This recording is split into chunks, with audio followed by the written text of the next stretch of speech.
In this lecture we will discuss RMS speed, that is root mean square speed. Root mean square मागच्या लेक्चरमध्ये थोडंसं आपण discuss केलं होतं. हे लेक्चर तुम्ही स्पीडमध्ये पाहिलं तरी चालेल. या लेक्चरमध्ये तेवढे महत्त्वाचे पॉईंट्स आहेत पण ते तुम्हाला समजणार नाहीत असे नाही आहेत. त्यामुळे थोडंसं स्पीड वाढवला तरी काही प्रॉब्लेम नाही आहे. What is RMS speed of gas molecule? In last lecture we have seen that the pressure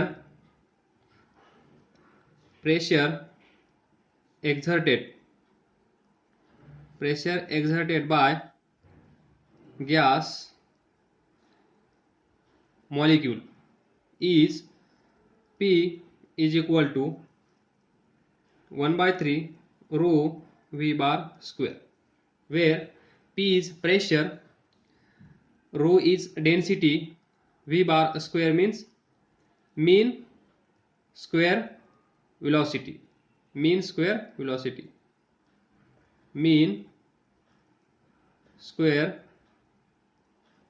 velocity. जसं आपण मीन फाइंड करतो त्याचप्रमाणे इथे स्क्वेअर असल्यामुळे मीन स्क्वेअर वेलोसिटी किंवा मीन square speed.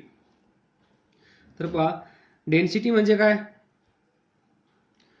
Then we can write 1/3 density mass per unit volume V bar square. Then take V to this side, we get PV is equal to 1/3 m V bar square. See here, m is total mass of gas. हे container याच्यामध्ये जो gas असेल त्याचं total mass. लक्षात ठेवा हे mass of this gas molecule नाहीये. हे काय आहे, total mass of this gas, not mass of single molecule, single gas molecule. Small em जिथे असेल तिथे mass of single gas molecule, capital M जिथे असेल तिथे total mass of gas. V bar square माहित आहे. तर पहा हे महत्त्वाचं लिहून ठेवा. Where capital M is equal to, we can write M into N. M म्हणजे काय, mass of each or one gas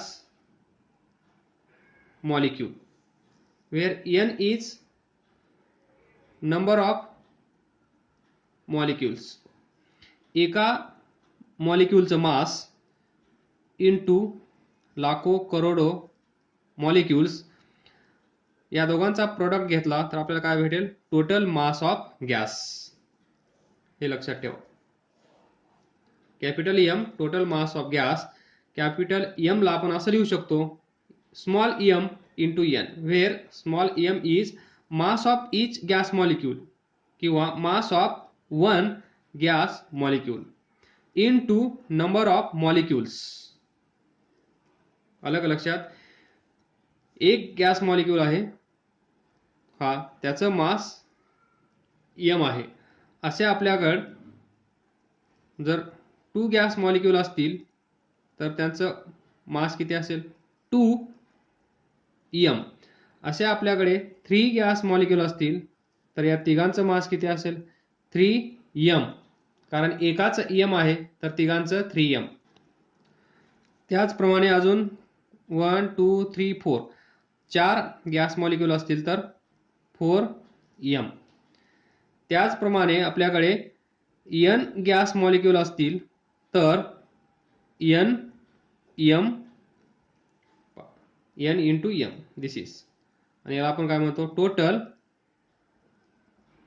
mass of gas. त्या गॅसमध्ये किती मॉलिक्यूल आहेत, n. एकाचं मास किती आहे, m. तर टोटल मास ऑफ गॅस किती येईल, mn. तर पहा मग याला लिहू शकतो आपण PV is equal to 1/3 small m into n v bar square. तर पहा व्हॉट इज RMS. तर पहा the definition of this, the square root of mean square velocity म्हणजेच speed is called as root mean square speed. Square root, root हा R म्हणजे ROOT root, M म्हणजे mean, square root of mean square velocity. तुम्हाला mean square velocity माहित आहे, मागच्या लेक्चरमध्ये तुम्ही पाहिली आहे. तर याचं square route, mean square velocity तुम्हाला माहित आहे, याचं स्क्वेअर रूट म्हणजे RMS. पहा व्यवस्थित पहा, तुम्हाला मीन स्क्वेअर व्हेलॉसिटी माहित आहे, मीन स्क्वेअर स्पीड माहित आहे, ओके. तर याचं स्क्वेअर रूट म्हणजे इन शॉर्ट इथे पहा v बार स्क्वेअर हा काय आहे, mean square velocity, mean square speed, याचं स्क्वेअर रूट काय असेल, square root of v bar square. याला आपण म्हणतो रूट. फक्त आपण काय केलं आहे, रूट कुणाचं, मीन स्क्वेअर व्हेलॉसिटी. तर root of mean square velocity or speed is RMS speed. एकदम सोपा आहे, अवघड काहीच नाहीये. The square root of mean square velocity is called as RMS speed, root mean square speed. This is the small definition. Then see, हे पहा v bar square RMS is equal to Vx1 bar square Vx2 bar square. पहिला gas molecule, दूसरा gas molecule v bar square x3, तीसरा gas molecule dash dash dash Vxn square, शेवटचा gas molecule divided by n म्हणजेच number of gas molecules. त्या गॅसमध्ये किती molecules आहेत, समजा इथे पहा एक असेल तर हे डिवायडेड बाय यांची व्हॅल्यू 1, 2 असतील तर या 2 टर्म येतील डिवायडेड बाय 2, 3 असतील तर x1 येईल, x2 येईल, x3 येईल डिवायडेड बाय 3, 4 असतील तर इथे v बार x4 त्याचा स्क्वेअर हे वाढेल डिवायडेड बाय 4. म्हणजेच नंबर ऑफ गॅस मॉलिक्यूल्स किती आहेत त्यांनी डिवाइड करायचं, that is v bar square RMS. तर पहा VRMS काय येईल मग, VRMS that is root mean square speed. काय असेल, square root of mean square velocity. Mean square velocity काय आहे एवढी, याचं स्क्वेअर रूट म्हणजे याला इथे उचलून ठेवा किंवा याच इक्वेशनचं स्क्वेअर रूट घ्या. Vx1 bar square Vx2 bar square Vxn bar square divided by n. n म्हणजे नंबर ऑफ गॅस मॉलिक्यूल्स. पहा साईडला ग्लास ठेवा, अरे यार चांगला नाही आला, ठीक आहे. हा ग्लास, याच्यामध्ये गॅस मॉलिक्यूल्स किती आहेत, n. प्रत्येक वेळेस समजा 10 आहेत, सोपं जाईल तुम्हाला. 10 गॅस मॉलिक्यूल म्हणजे यांची व्हॅल्यू 10. मग इथं न्यूमरेटर मध्ये किती टर्म असतील, 1 2 3 4 5 6 7 8 9 10. 10 speed divided by 10 gas molecule. यांचं काहीतरी ॲव्हरेज येईल, मीन येईल, त्याचा स्क्वेअर रूट म्हणजे VRMS. याच्यापेक्षा सोपी मेथड नाहीये. हे 10 जास्त होत असतील तर 5 घ्या, 4 घ्या, 2 घ्या. 2 आणि 3 मध्ये लवकर समजतं. तर पहा, थोडंसं तुम्हाला समजण्यासाठी आपण 3 घेऊया. काय होईल पहा, याची गरज नाहीये. What is RMS?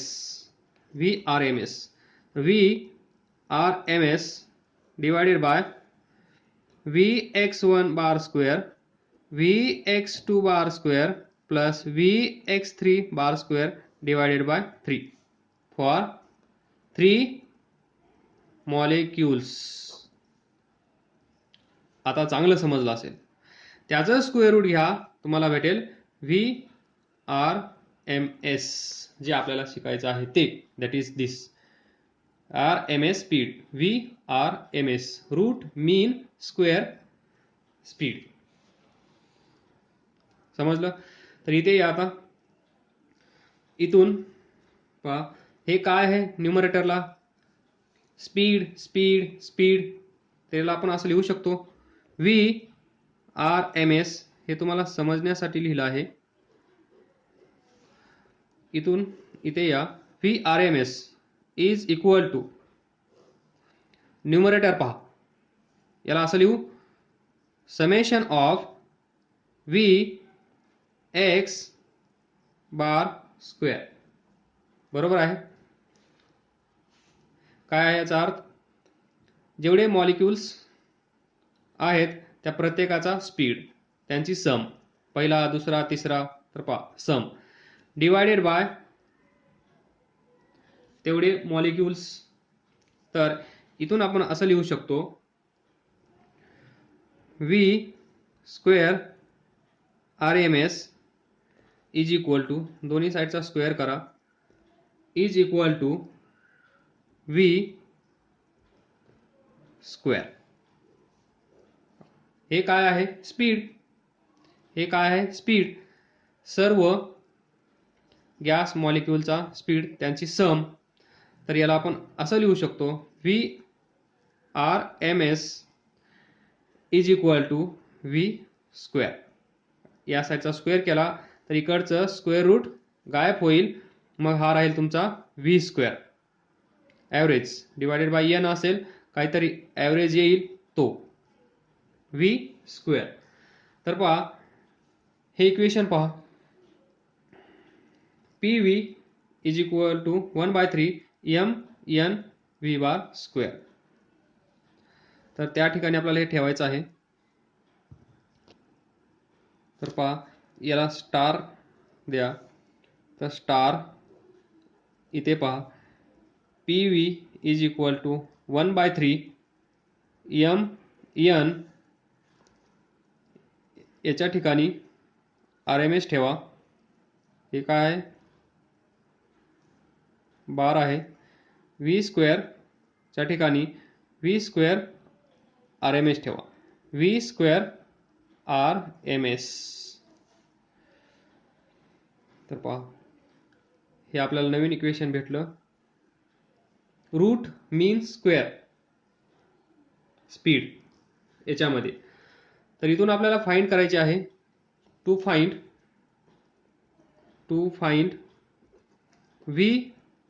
VRMS. काय कराल? To find VRMS.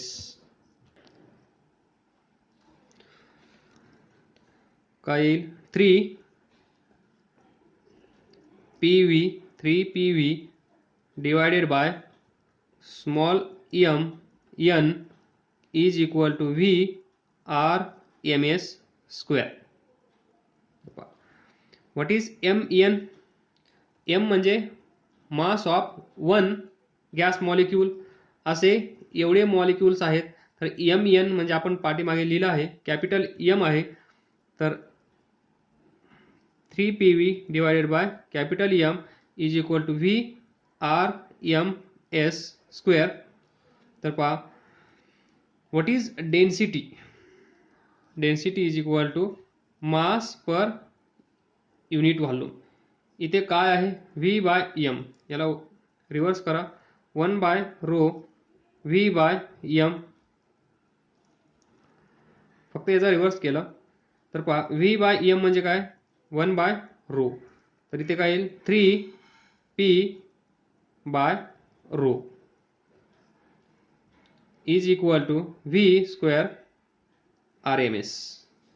तर इथून V R M S is equal to काय येईल 3 P by rho. This is the most important form to find RMS speed. RMS speed. What is this? RMS speed. Root mean square speed. Where this is VRMS म्हणजे हे 3 constant P pressure of gas, rho density of gas. पाठ करा. VRMS root 3p by rho VRMS is equal to root 3p by rho. Problem solve करण्यासाठी हे लागेल. Solve this small question. Calculate the RMS root mean square speed of nitrogen at standard temperature pressure. That is standard temperature pressure काय असतं pressure 1 atmospheric, temperature 0 degree Celsius, density of nitrogen 1.25 kg per meter cube. तर पहा छोटासा question आहे. What is RMS speed?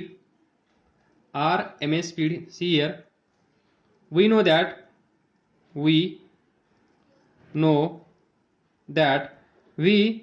VRMS is equal to root 3p by rho. Here P is PATM, that is standard temperature pressure condition. 1 ATM is equal to 1 into 10 raised to 5 Newton per meter square. Then density of nitrogen किती दिली आहे 1.25 kg per meter cube. Substitute this value here. V RMS is equal to 3 into P किती आहे 1 into 10 raised to 5 divided by 1.25 kg per meter cube Newton per meter square.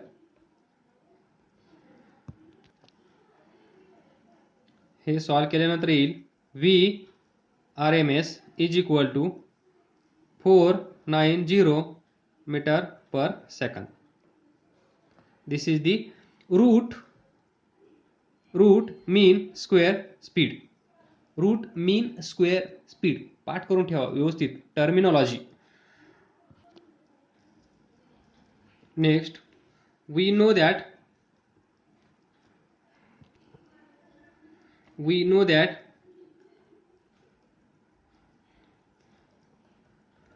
VRMS is equal to 3p by rho. Here one more form 3p by what is rho mass per unit volume. काय येईल 3pv divided by m. Wear हे विसरू नका. Wear मी प्रत्येक वेळेस सांगत आहे. Wear म्हणजे here P is pressure, V is volume. M is total mass of gas taken. जेवढं आपण गॅस घेतला आहे त्याचं मास. तर इथे पहा, we know that PV is equal to NRT, ideal gas equation. Now we can write this equation for N is equal to 1 mole. इथे या N चा अर्थ काय आहे? N number of mole. तर आपण 1 घेतले तर काय होईल हे equation? PV is equal to RT. तर पहा इथे पहा PV. तर परत VRMS काय भेटेल आपल्याला? This VRMS is equal to from this 3RT divided by M, where R is universal gas constant. किती असतं? 8.314 जूल पर केल्विन पर मोल. जूल पर केल्विन पर मोल. तर पहा 8.314 जूल मोल, याला असं पण लिहितात. तर M is total mass of gas. ज्यावेळेस फिजिक्सचे फॉर्म्युले तुम्ही अभ्यास करत असता त्यावेळेस हा अर्थ खूप महत्त्वाचा असतो गॅस. त्याच वेळेस तुम्हाला प्रॉब्लेम सोडवताना तकलीफ होत नाही. What is M? M चे अर्थ भरपूर आहेत. छोटा M आहे, कॅपिटल M आहे, मॉलिक्युलर वेट आहे, मोलार मास आहे. तर हे काय आहे, यापैकी कोणता आहे हे तुम्हाला व्यवस्थित पाठ असणं गरजेचं आहे. म्हणून मी वारंवार लिहित आहे. M, इथे M चा अर्थ काय आहे? Capital M.